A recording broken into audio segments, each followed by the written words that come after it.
सूरज उगने से बदलते हैं ये धरा आसमां, चलते रहने से हो जाती है हर मुश्किल आसान। चिंता को छोड़ कर आओ कर ले मन में शुभ चिंतन, हर पल को कर ले सफल सफल कह रही है ये पवन। संवार ले सुधार ले कर समस्या का समाधान, संवार ले सुधार ले कर समस्या का समाधान, कर समस्या का समाधान, कर समस्या का समाधान, कर समस्या का समाधान, कर समस्या का समाधान, कर समस्या का समाधान। नमस्कार, आदाब, सत श्री अकाल मित्रों, स्वागत है समाधान कार्यक्रम में आप सभी का। आज 24 जून है। प्रजापिता ब्रह्मा कुमारी ईश्वरी विश्वविद्यालय में इस दिवस को मम्मा डे के रूप में मनाया जाता है। मम्मा अर्थात जगदम्बा सरस्वती, जो इस विश्वविद्यालय की प्रथम मुख्य प्रशासिका थीं। उनका संपूर्ण जीवन मानवता की सेवा अर्थ अर्पित था। उन्होंने गहन तपस्या करके आज ही के दिन अपनी संपूर्ण अवस्था को प्राप्त किया। यही कारण है कि 24 जून को मम्मा डे के रूप में, उनके स्मृति दिवस के रूप में मनाया जाता है। मैं उनके जीवन चरित्र को पढ़ रहा था तो बहुत सारी महानताएं उनके जीवन में थीं जो वास्तव में सबको प्रेरित करने वाली हैं। इसीलिए मैंने विशेष भ्राता जी से अनुरोध किया कि आज के दिवस पर अवश्य मम्मा के जीवन चरित्र को हम सबके सम्मुख रखें, ताकि उनके जीवन से हम भी बहुत कुछ सीखें, आगे बढ़ें और समाज के लिए अपना भी कुछ योगदान दे सकें। तो आइए भ्राता जी के अभिनंदन के साथ साथ हम मम्मा अर्थात मातेश्वरी जगदम्बा सरस्वती के जीवन चरित्र को जानें, समझें और उनसे प्रेरणा प्राप्त करें। भ्राता जी बहुत बहुत अभिनंदन और स्वागत है। शुक्रिया। विशेष दिवस है भ्राता जी, आज पूरे ही ब्रह्मा कुमारी इस परिवार के लिए मम्मा डे विशेष रूप से मनाया जाता है। हम जानना चाहेंगे अपने दर्शकों के लिए कि मम्मा डे विशेष करके मातेश्वरी जी की स्मृति में मनाया जाता है, लेकिन बचपन उनका कैसा था, कहाँ उन्होंने जन्म लिया, कहाँ उनकी शिक्षा दीक्षा हुई, उनके परिवार में और कौन कौन थे, इसके बारे में थोड़ा कुछ बताएं। देखिए, हमारे यहाँ कोई भी जो दिवस मनाया जाता है जी वो इस तरह से नहीं जैसे संसार में होता है, पर इस तरह से कि हम उनको याद कर उनके जीवन की महानताओं से कुछ श्रेष्ठ प्रेरणाएं प्राप्त करें। हमारे यहाँ किसी की भी न तो पूजा पाठ होती है, लेकिन जो जिसमें महानताएं हैं उनको जीवन में अपनाकर हम उनको सच्ची श्रद्धांजलि अर्पित करते हैं। तो मातेश्वरी जी इस ईश्वरीय विश्वविद्यालय की प्रथम मुख्य प्रशासिका थी। वो छोटी आयु में यहाँ पर आ गई थी। अमृतसर में उनका जन्म हुआ था। प्रारंभिक शिक्षा भी उनकी वहीं हुई, फिर मुंबई में हुई, फिर वो हैदराबाद में चली गई और अचानक कुछ ऐसा हुआ कि उनके पिताजी और अंकल की मृत्यु हो गई। तो घर में एक वैराग का माहौल हो गया और उसी टाइम बाबा ने वहाँ सत्संग प्रारंभ किया था। तो अनेक लोग शांति अनुभूति के लिए, ज्ञान प्राप्ति के लिए बाबा के पास आया करते थे। तो मामा के परिवार को भी किसी ने संदेश दिया। कई थे उसमें। मामा की माँ थी, मौसी थी, दूसरी मौसी थी, बहनें थी। तो उनको भी कहा कि इनका जीवन बड़ा शांत हो गया है। तो किसी ने कहा चलो तुम भी दादा के सत्संग में चलो। बस ये सब आए और मामा ने जैसे ही बाबा को देखा, नाम उनका राधा था, और बस ऐसा लगा मेरे सच्चे पिता तो यही हैं। मैं आ गई जहाँ मुझे आना था, और वो जो शोक था जी मृत्यु का, वो जैसे क्षण भर में लोप हो गया और फिर से वो प्रभु मैं होने के लिए तत्पर हो गई। बस ये छोटी सी कहानी है उनकी। बस आई और रम गई। यहीं से शुरुआत होती है उनके सुंदर जीवन की। बाबा ने देखा ये कन्या बहुत गुणवान है। तब उनकी आयु लगभग 16 वर्ष रही थी। जी ये किस सन की बात होगी ये भ्राता जी? हाई स्कूल उन्होंने किया था और ये बात 36-7 के बीच की रही है। जी हाई स्कूल उन्होंने किया था और वो क्योंकि परिवार में दुख का माहौल हो गया था तो वो बाबा के पास आ गई। बाबा ने देखा ये कन्या बहुत सुशील, और बाबा को भी आभास हो गया कि ये महान आत्मा मेरे पास आई है। जैसा हमारे सभी दर्शक जानते हैं कि ब्रह्मा बाबा के तन में तो निराकार शिव की पधरामनी होती थी, जी।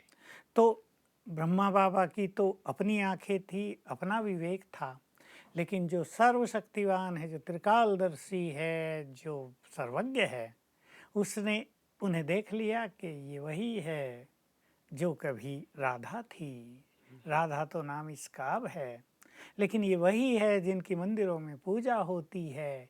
यही आगे चलकर महान तपस्विनी बनेगी और मेरे कार्य को संभालेगी। बस बाबा की ओर वो खींची चली आई। यहाँ बात ब्रह्मा बाबा की नहीं है, लेकिन स्पिरिचुअलिटी की ओर वो खींची चली आई। मामा देखने में बहुत सुंदर थी, गाती भी बहुत सुंदर थी, वीणा बजाती थी, डांस भी बहुत अच्छा करती थी। वास्तव में पढ़ते समय वो बहुत फैशनेबल भी थी, लेकिन यहाँ आते ही सब छूट गया।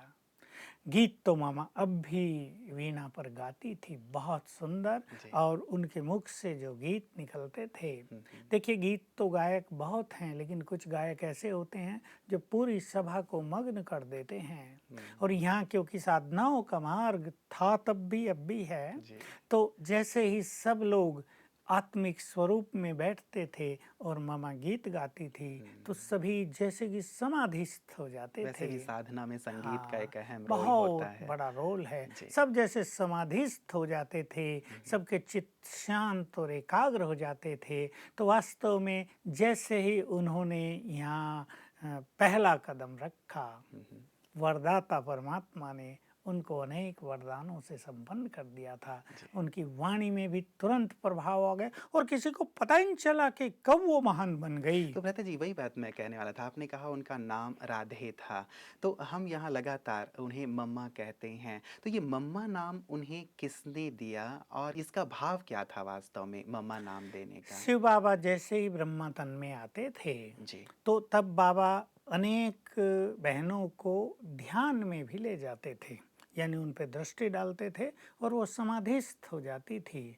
तो वो देखती थी कि ये जो लड़की राधा ही है, ये सरस्वती है। वही सरस्वती है जिसको विद्या की देवी कहा जाता है, जिसकी आराधना स्कूलों में होती है रोज रोज, जिसके आगे सभी बच्चे नमन करके खड़े हो जाते हैं, ये वही है। तो फिर संदेश आ गया कि इसका नाम सरस्वती।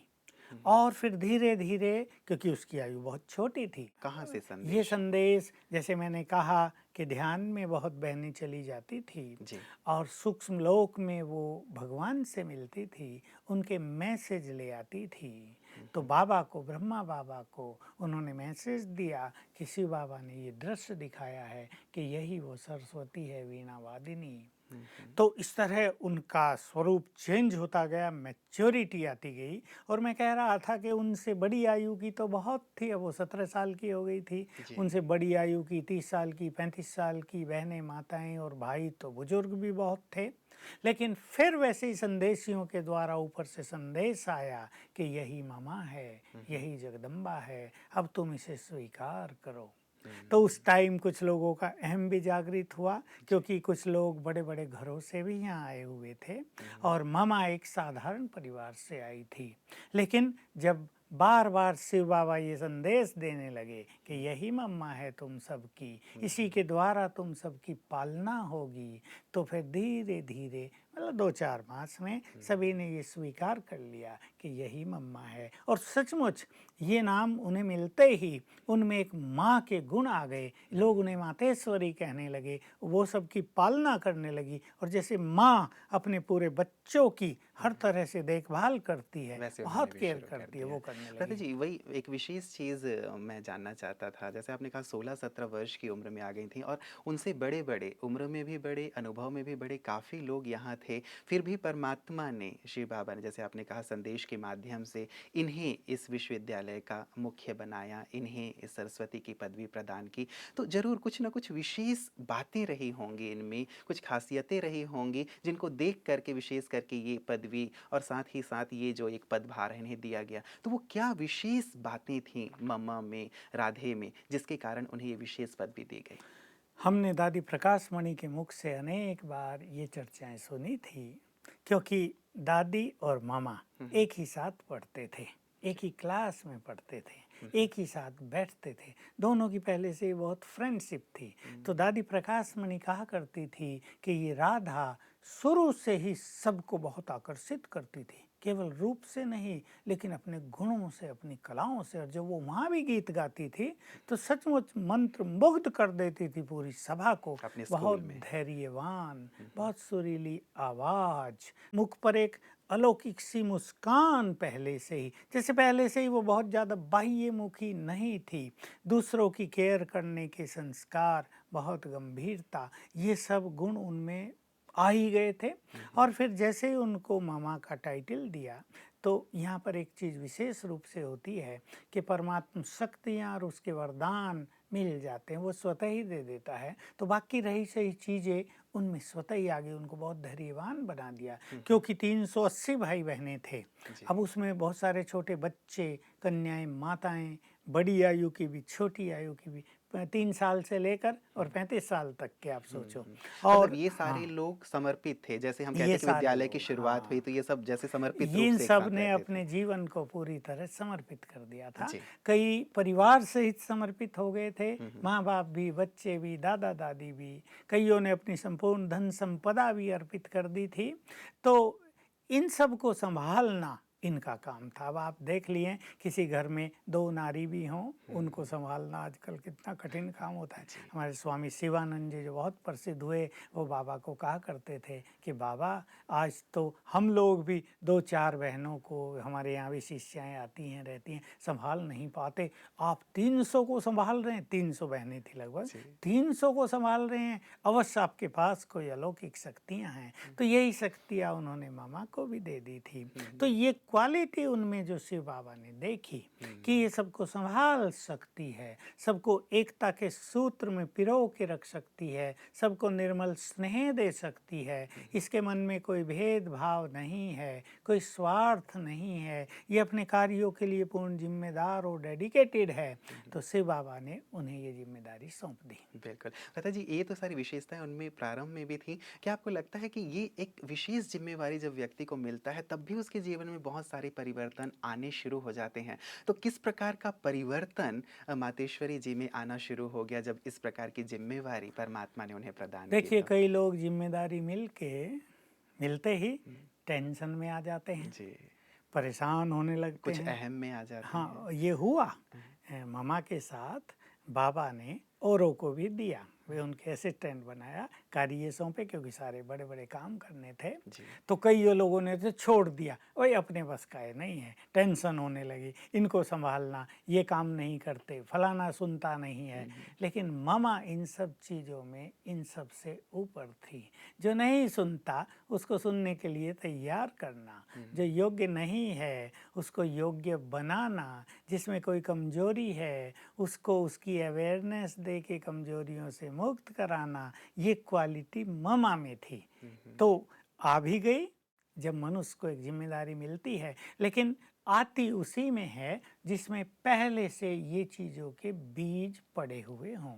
जैसा मैंने कहा, कई लोग टेंशन में भी आ जाते हैं, कई लोग दुखी हो जाते हैं कि हम तो अपना काम करेंगे भाई, जिम्मेदारी नहीं लेंगे। लेकिन कई लोगों को जिम्मेदारी महान बना देती है, चुस्त कर देती है, उनके आलस और अलबेलेपन को नष्ट कर देती है। तो मनुष्य अगर सोच लेता है कि मुझे इस कार्य को सफल करना है, अब ये सब लोग आए हैं, बच्चे भी हैं, इन्हें प्यार देना है, बड़े हैं, अब ये छोटी थी, देखिए एक बड़ी परीक्षा थी, भले लोगों ने स्वीकार कर लिया, फिर भी इन्हें ये ध्यान रखना था कि ये बड़े हैं, भले मामा मैं हूँ, पर मुझे इनका सम्मान भी करना है, ताकि संगठन में एकता रहे और सब एक साथ मिलके चलें।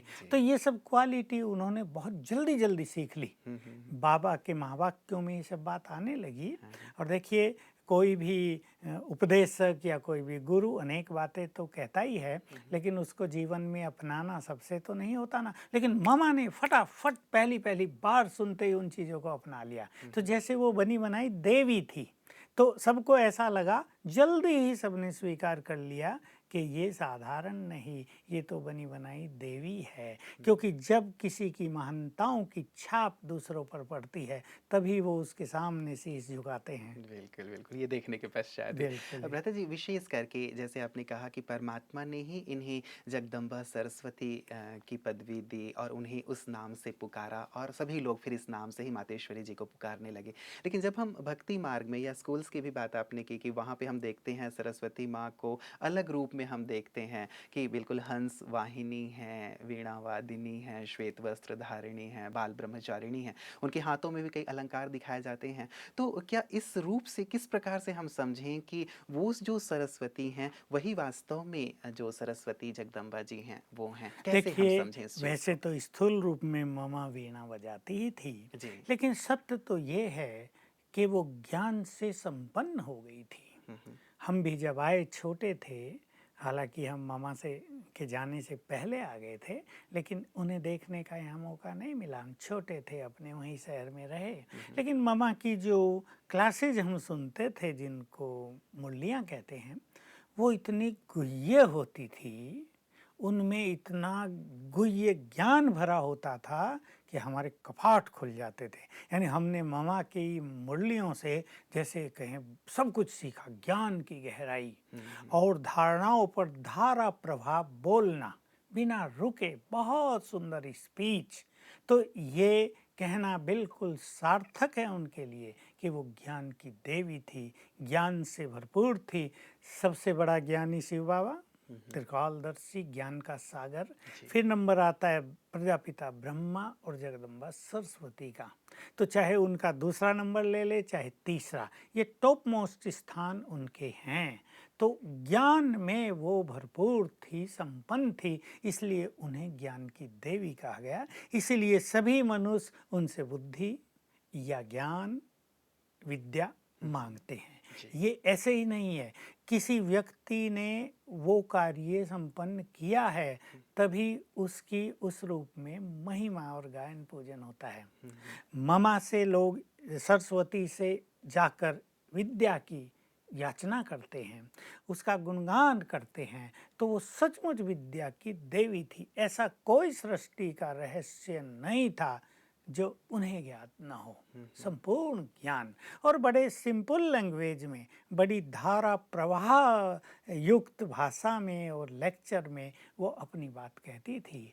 हम जानते थे कि जो लोग भी उनके सामने बैठे होते थे वो मंत्र मुग्ध हो जाते थे और बस ऐसा लगता था कि ममा की ये बात, ममा का ये भाषण चलता ही रहे।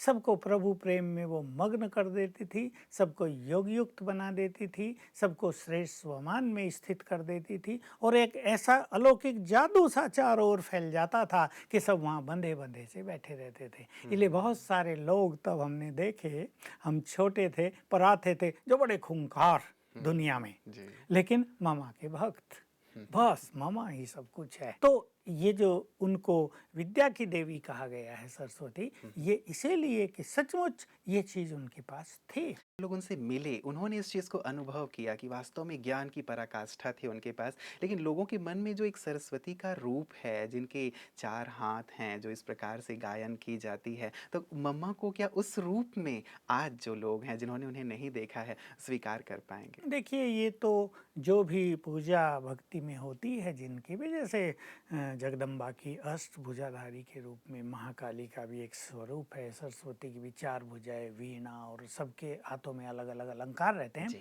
ये तो उनकी क्वालिटीज के प्रतीक होते हैं।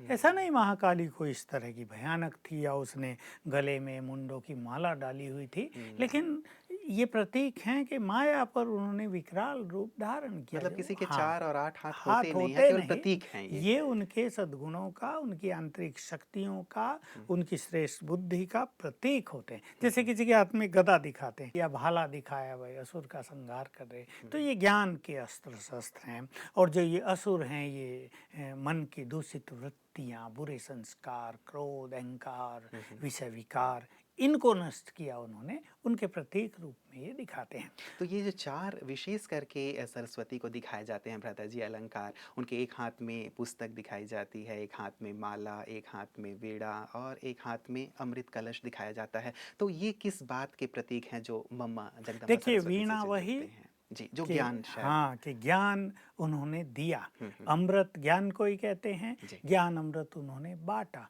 बुक, वेद, शास्त्र, दर्शन माना संपूर्ण ज्ञान उनके पास था। तो ये सब चीज़ें उसी की यादगार। और माला, माला एक विशेष रूप से देखिए भक्ति की यादगार दिखाई गई, लेकिन वो एक महान योगिनी बन गई थी। प्रारंभ से ही, बाद में नहीं। जैसे वो आई, कुछ ही समय के बाद लोगों ने देखा कि तपस्या का जितना रस और जितनी लगन उनके पास है, उतनी औरों के पास नहीं थी। तो ये चारों अलंकार उनकी इन चारों क्वालिटीज को दर्शाने वाले हैं। ये चारों इसलिए दिखाए गए हैं। और विशेष करके जो ये हंस दिखाया जाता है भ्राता जी, या श्वेत वस्त्र दिखाए जाते हैं, ये किस बात से रिलेट करते हैं? यही कि देखिए, श्वेत वस्त्र पवित्रता के हैं जी। और हंस भी एक पवित्र चिन्ह है जो नीर और क्षीर को अलग अलग कर देता है। तो मामा में भी ये परखने की शक्ति बहुत ही जबरदस्त थी। हंस माना एक बहुत ही सुंदर वाहन है, मोर भी सुंदर है, पर हंस का नाम सुनते ही देखो मन कैसा हो जाता है। हंस वाहिनी उसे इसी तरह कहते हैं कि क्योंकि वो बहुत ही मधुर थी, चेहरे पर मुस्कान थी, मन में सभी के लिए निर्मल प्यार था, सभी दुर्गुण उसने नष्ट कर लिए थे। कोई एक को महत्व दे, दूसरों को जरा रिजेक्ट करे तो खेल बिगड़ने लगता है। तो हंस जो एक सर्व प्राप्तियों और गुणों का प्रतीक कहें हम उसे, वो उनके जीवन में था, इसलिए वो उनका वाहन दिखा दिया गया है। मैं विशेष मम्मा की जीवन कहानी पढ़ रहा था भ्राता जी, क्योंकि मुझे बहुत रुचि थी कि मैं भी जानूं इनके बारे में, इतनी महान हस्ती हैं। तो बहुत सारे अलंकार इन्हें प्रदान किए गए हैं, और जो मैंने अलग अलग लोगों के अनुभव आर्टिकल्स पढ़े हैं उसमें किसी ने कहा कि सिंह वाहिनी थी मम्मा, किसी ने तपस्विनी कहा, किसी ने आदि शक्ति कहा। इस प्रकार की, तो ये सारी जो टाइटल जो मम्मा को दिए गए हैं, ये परमात्मा शिव ने इन्हें प्रदान किए, या सभी ने अपने अनुभव से ही मम्मा को इस रूप में जानना और पुकारना शुरू किया? देखिए, दिए तो स्वयं निराकार परमात्मा ने, हम्म। लेकिन फिर लोगों ने उस स्वरूप में उनको देखा। क्या मम्मा से साक्षात्कार भी हुआ करते थे मामा से भ्राता जी? बहुतों को साक्षात्कार होते थे, घर बैठे होते थे। यही नहीं, वो मामा का स्वरूप देखते थे और उन्हें उनके पास्ट के जन्म की और भविष्य के जन्म की पूरी झलकियां दिखाई देती थी। उससे उनको स्पष्ट होता था यही जाकर श्री लक्ष्मी बनने वाली है, राधा, और यही सरस्वती है। भक्ति में जिसकी पूजा हो रही वो यही है। तो क्या होता था कि सरस्वती दिख रही है, अब उसका स्वरूप लोप होता है, फिर उसकी जगह ममा आ जाती है, फिर ममा का स्वरूप लोप हो जाता है, फिर सरस्वती आ जाती है। इस तरह के साक्षात्कार बहुत होते थे। फिर वो दोनों लोप हो जाते हैं, उसी जगह लक्ष्मी दिखाई देने लगती है। तो ये सब साक्षात्कार एक को नहीं, अनेकों को होते रहते थे उस समय। तो शिव बाबा ने उन्हें ये कहा तो अवश्य था, लेकिन ये साक्षात्कार भी बहुत ज़्यादा होते थे, इसलिए सभी के मुख पर ये शब्द ही आ जाते थे। जब लोग मिलने बाबा से आते थे जिनको इस तरह साक्षात्कार हुआ, अब वो जो उनकी झलक थी, जो उन्होंने देखी थी, वो सामने, अरे ये तो वही है, और बस वो उसी रूप में भाव विभोर होकर मामा के चरणों में आ जाते थे, गले लगने लगते थे। तो हमारी माँ है, आप तो सरस्वती हो, आप ही वो हो जिनसे आज तक हम मिलना चाहते थे। ये सीन बहुत चलते थे। जी जी जी। तो विशेष करके भ्राता जी, मम्मा को जैसे सरस्वती की आपने बात कही, जगदम्बा भी कहा जाता है, और जगदम्बा एक बहुत बड़ी बात है, पूरी जगत की माँ, और हम दुर्गा जी को भी जगदम्बा कहते हैं। देखिए, जगत की माँ तो कोई हो नहीं सकती, जगत में तो बहुत सारे और एक लोग बहुत बड़ा हैं टाइटल है ये तो। और सबकी माताएं अलग अलग हैं। जी। लेकिन जब शिव बाबा ने ये रुद्र यज्ञ रचा, इसमें बहुत सारी महान आत्माओं ने अपने जीवन की आहुति दे दी। जी। उनमें से कई अश्रतन थे और कई 108 विजयमाला। इसको हमारे दर्शक अब समझ गए होंगे। यानी संसार की जो सबसे महान आत्माएं हैं, जो इष्ट देव देवियां हैं इस सृष्टि की, जिनकी मंदिरों में पूजा हो रही है, वो अब साधारण रूप में यहाँ पर आ गई थी, और ये बनी उनकी मम्मा, और वो थी औरों की मम्माएं। इसलिए लिंक बन गया। ये इष्ट देव देवियों की माताएं, अब देखिए भारत में कितनी इष्ट देवियां, हमारे गुजरात में पास में ही अलग अलग देवियां हैं। अनेक भक्त अलग अलग देवियों के में मान्यता रखते हैं। तो जैसे वो उनकी माँ हो गई और ये हो गई उन सब की माँ, इस कारण इनको जगदम्बा कहा गया। और इसी कारण दुर्गा देवी को भी जगदम्बा का टाइटल दिया गया, क्योंकि उसको इन इस देवियों में सबसे ऊपर माना जाता है। जी जी जी, इसी प्रकार से विशेष टाइटल ये भी दिया गया, मैंने उसमें पढ़ा भ्राता जी, मम्मा के लिए कहा जाता है कि बिल्कुल बाल ब्रह्मचारिणी, और जितनी भी इष्ट देवियां हैं उन इष्ट देवियों की भी प्रतीक उसमें कहा गया है मम्मा को। बाल ब्रह्मचारिणी की बात जो कहें, ये सब तो बड़ा आकर्षित करता है हमारे भारत में तो विशेष रूप से। जी बाल ब्रह्मचारिणी के बाद भी प्योरिटी की बहुत सारी स्थिति हैं, और ममा को तो शिव बाबा से ऐसा वरदान मिल गया या उनकी संपूर्ण प्योरिटी के संस्कार जागृत हो गए, तो वो तो सबकी माँ बन गई। कोई कैसा भी हो, सब तो उसके बच्चे थे और सब उसको माँ की दृष्टि से देखते थे। इसलिए उनके मन की सूक्ष्म वृत्तियाँ भी, चित्त की सूक्ष्म वृत्तियाँ भी प्योरीफाई हो गई थी। इसलिए क्या होता था, ममा से जो गले लग जाता था उसका भी चित्त पवित्र हो जाता था। जैसे मैंने कहा, जगदीश भाई ने भी अपनी पुस्तकों में लिखा कि ममा बहुत बहुत सुंदर थी। सुंदर नारी के प्रति बहुत लोगों को आकर्षण होता है, लगाव होता है, लेकिन ममा को देखते ही एक अलौकिक छवि उनमें दिखाई देती थी और कोई इम्प्योर फीलिंग किसी को भी होती नहीं थी। उनकी संपूर्ण हिस्ट्री में ये प्रसिद्ध है। एक दो जगह की बात है जो मैं सुनाऊंगा आगे चलकर। तो जो उनको गले लग जाता था या जिसके सिर पर वो हाथ रख देती थी, उसे लगता था प्योरिटी के वाइब्रेशंस उसमें समा गए, उसके मन का मैल दूर हो गया, उसकी वासनाएं शांत हो गई। तो बाल ब्रह्मचारिणी तो थी ही, लेकिन प्योरिटी के संपूर्ण बल से वो सुसज्जित भी थी। बिल्कुल भ्राता जी, ऐसा लग रहा है कि सचमुच हम, काश कितना अच्छा होता कि हम भी तब होते जब मम्मा साकार में थी, हम भी उनसे गले मिलते, उनका आशीष लेते, लेकिन अब तो ऐसा संभव नहीं है। लेकिन फिर भी हम चाहेंगे कि और भी ज़्यादा गहराई से हम उनके बारे में जानें, समझें और कैसे हम उन तक पहुँचें, मतलब उनका आशीष प्राप्त करें, ये भी हम जानना चाहेंगे। आज के सुंदर प्रकाश के लिए मम्मा के बारे में जो आपने हमें दिया है, आपका बहुत बहुत शुक्रिया भ्राता जी। मित्रों, किसी ने कहा है कि तुमको नहीं देखा हमने कभी, पर इसकी ज़रूरत क्या होगी, ऐ माँ तेरी सूरत से अलग भगवान की सूरत क्या होगी। सचमुच माँ को देख लेना अर्थात भगवान को देख लेना। और मुझे लगता है कि ये पंक्तियाँ कवि ने मातेश्वरी सरस्वती के लिए ही कही हैं, क्योंकि इनकी सूरत में भी सभी भगवान के ही दीदार किया करते थे, जिनका जीवन इतनी सारी भव्यताओं से, इतनी सारी विशेषताओं से, इतनी सारी अलौकिकताओं से संपन्न था। हम जरूर आगे भी इसकी चर्चा करते रहेंगे। आप बने रहिएगा हमारे साथ समाधान कार्यक्रम में। आज के लिए दीजिए इजाज़त। नमस्कार।